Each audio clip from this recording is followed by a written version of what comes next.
Hello everyone, welcome once again to English classes UP board. Students, आज के इस video में हम स्टडी कर रहे हैं क्लास 6 के सिलेबस से लेसन नंबर 14 नेताजी सुभाष चंद्र बोस। हम सभी इनके नाम से बहुत अच्छी तरह से परिचित हैं और आज लेसन के थ्रू हम इनके जीवन को समझेंगे और इनके जीवन के बारे में जानेंगे। तो आइए वीडियो स्टार्ट करते हैं। Lesson 14 Netaji Subhash Chandra Bose. Subhash Chandra Bose was a great freedom fighter. Subhash Chandra Bose एक महान स्वतंत्रता सेनानी थे। He was also known as Netaji. उन्हें नेताजी के नाम से भी जाना जाता था। He was born on 23rd January 1897। उनका जन्म 23 जनवरी को 1897 में हुआ था। इन अ हिंदू फैमिली, एक हिंदू परिवार में। इन कटक उड़ीसा, उड़ीसा के कटक नामक स्थान पर। His father's name was Janaki Nath Bose. उनके पिता थे जानकी नाथ बोस।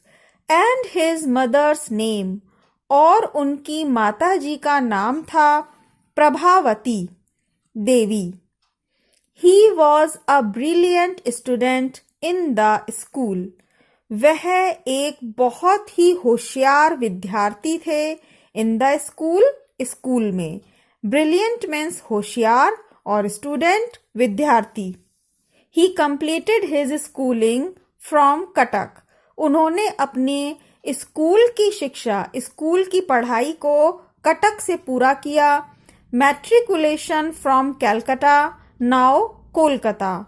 और मैट्रिकुलेशन मीन्स हाई स्कूल की परीक्षा उन्होंने कलकत्ता से पास की। आज कलकत्ता को कोलकाता के नाम से जाना जाता है। And BA from the university of Calcutta in 1918। और अपनी बीए की पढ़ाई कलकत्ता यूनिवर्सिटी से पूरी की 1918 में।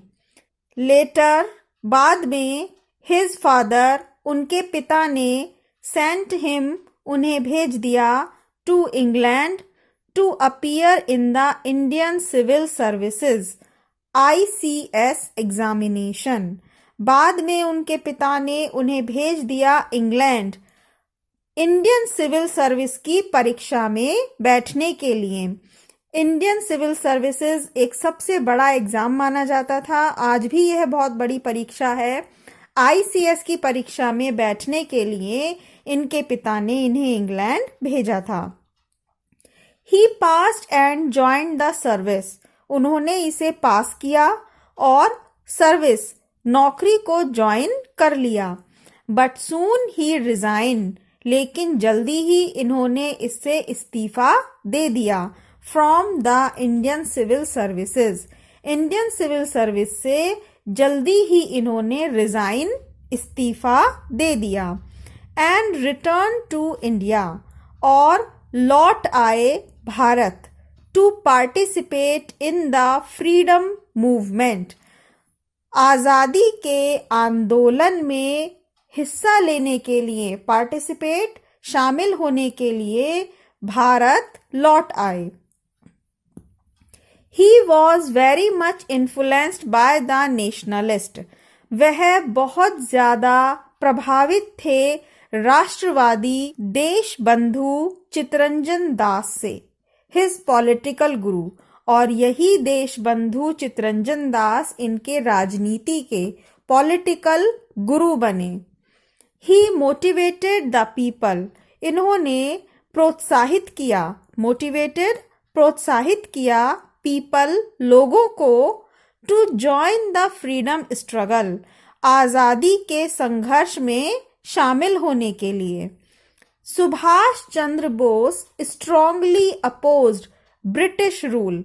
सुभाष चंद्र बोस ने बहुत ज्यादा स्ट्रांगली, अपने पूरे जोर से, अपोज ब्रिटिश रूल, अंग्रेजों के शासन का विरोध किया। अपोज्ड, विरोध करना, और ब्रिटिश रूल, अंग्रेजी शासन का।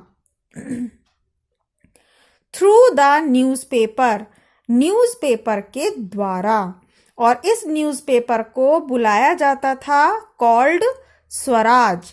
स्वराज नाम के न्यूज़पेपर के द्वारा सुभाष चंद्र बोस ने अंग्रेजी शासन का अपोज किया, उसका विरोध किया।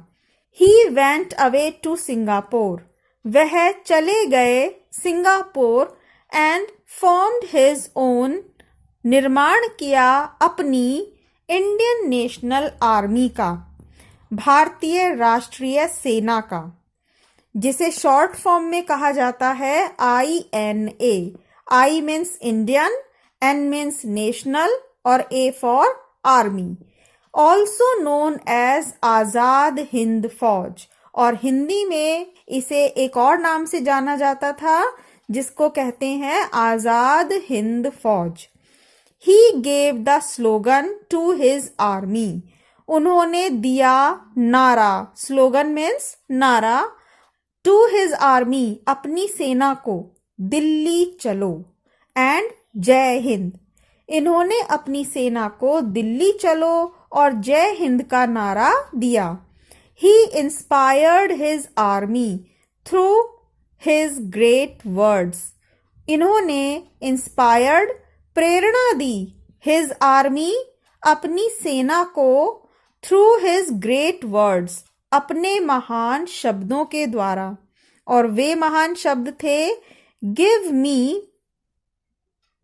मी blood and I will give you freedom, तुम मुझे खून दो और मैं तुम्हें आजादी दूंगा।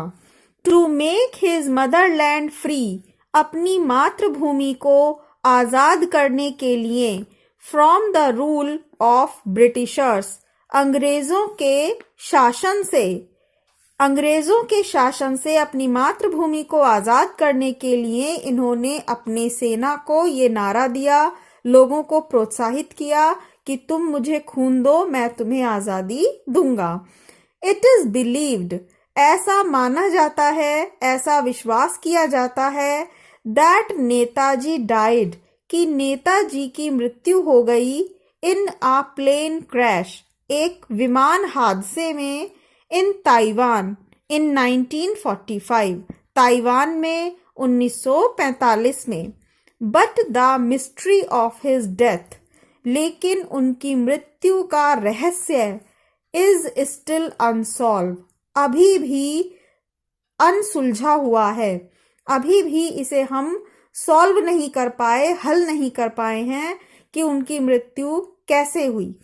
Netaji will always be alive, Netaji हमेशा जीवित रहेंगे, within the heart of every Indian, प्रत्येक भारतीय के हृदय में, उनके दिलों में, as an everlasting inspiration, कभी ना खत्म होने वाली प्रेरणा के रूप में। एवरलास्टिंग, कभी समाप्त ना होने वाली, inspiration, Prerna. Students, I hope कि आपको ये लेसन बहुत अच्छे से समझ में आया होगा। तो प्लीज इस वीडियो को लाइक करना और चैनल को सब्सक्राइब करना नहीं भूलिएगा। यहाँ स्क्रीन पर आपके सिलेबस से रिलेटेड और भी वीडियोस दी गई हैं, जिनके द्वारा आप अपने सिलेबस को याद कर सकते हैं, समझ सकते हैं। इनके सॉल्यूशन भी दिए गए हैं। मिलते हैं नेक्स्ट वीडियो में, तब तक के लिए thank you very much and good bye.